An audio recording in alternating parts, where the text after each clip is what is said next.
que eu seja tanta coisa, sou um grão de areia na imensidão.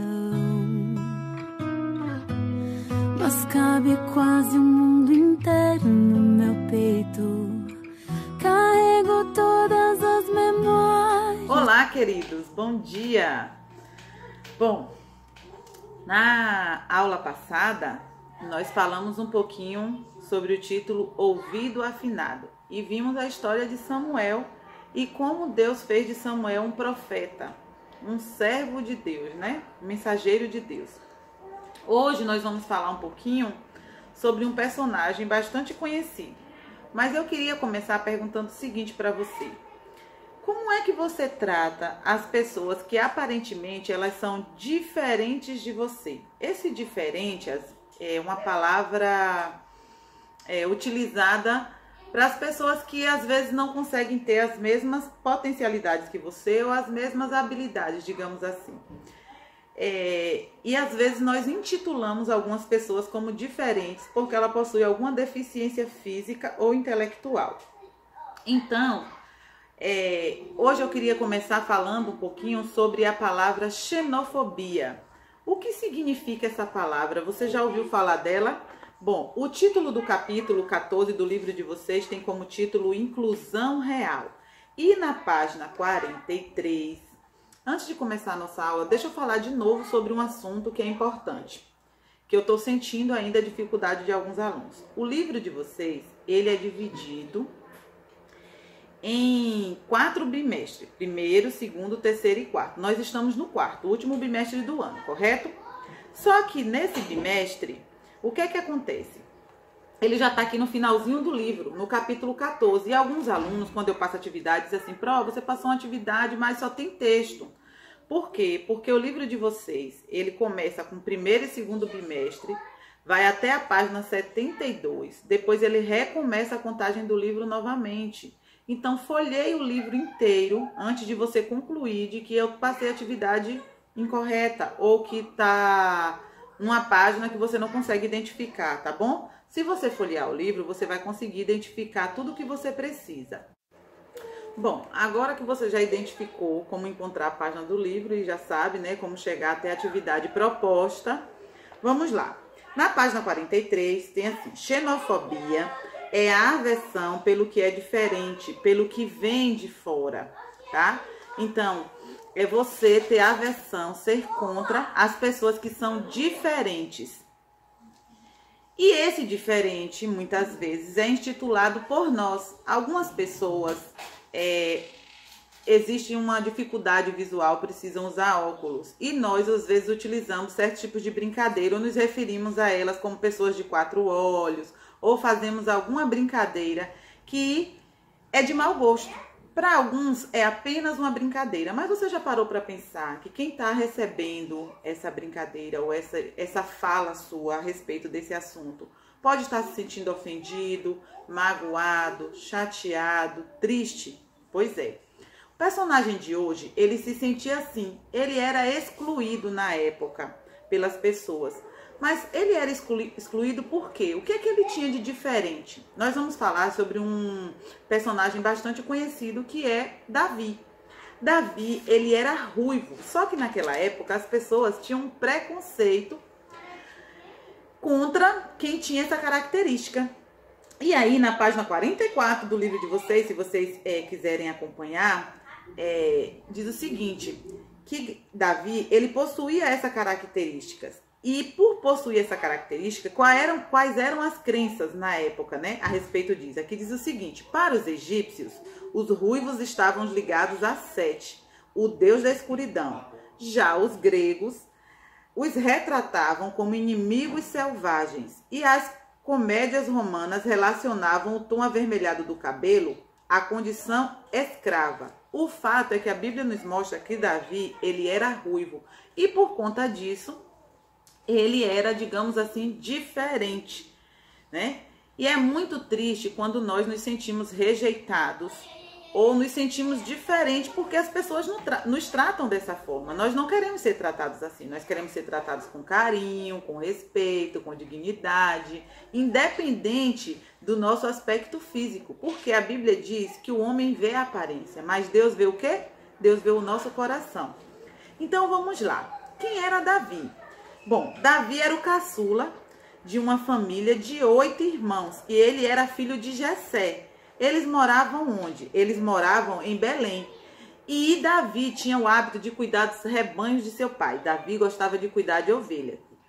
Mas nas horas vagas, o que Davi gostava de fazer? Ele gostava de tocar harpa, gostava de cantar e ele também gostava de atirar pedrinhas contra uma árvore distante. E ele fazia isso com uma funda, né? Que era um instrumento que eles tinham na época para lançar essas pedras. Bom, como a gente sabe, os israelitas eles sempre estavam sendo perseguidos por um povo que tentava escravizá-los. E os filisteus novamente estavam incomodando os israelitas. Só que agora esse incômodo estava muito grande. Por quê? Porque eles estavam fazendo isso através de um gigante chamado Golias.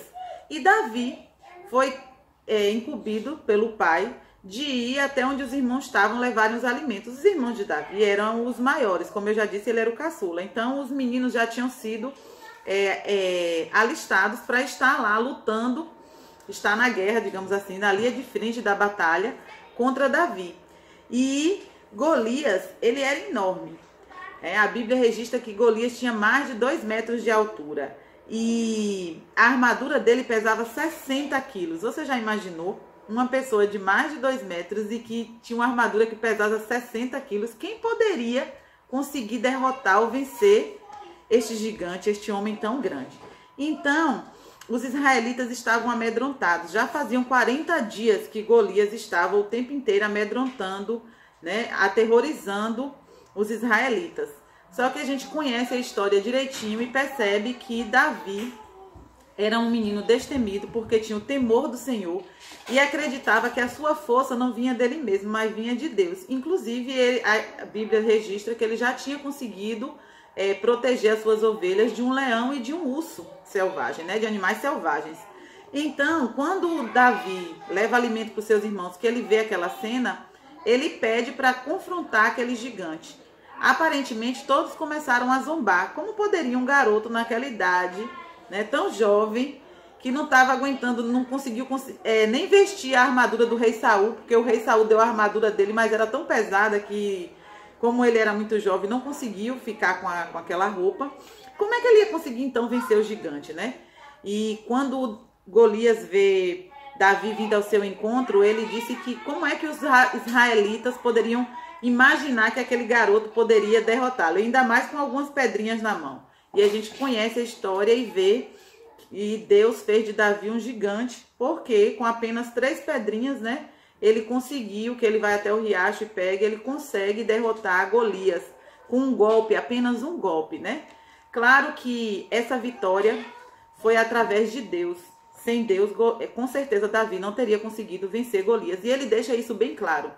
Então, o rei Saul, né, quando vê Golias derrotado ali naquele instante, ele sente ciúmes de Davi, porque as pessoas começam a aclamar Davi, né, como rei, porque afinal de contas, finalmente alguém estava protegendo eles e eles esperavam que Davi ocupasse aquele lugar.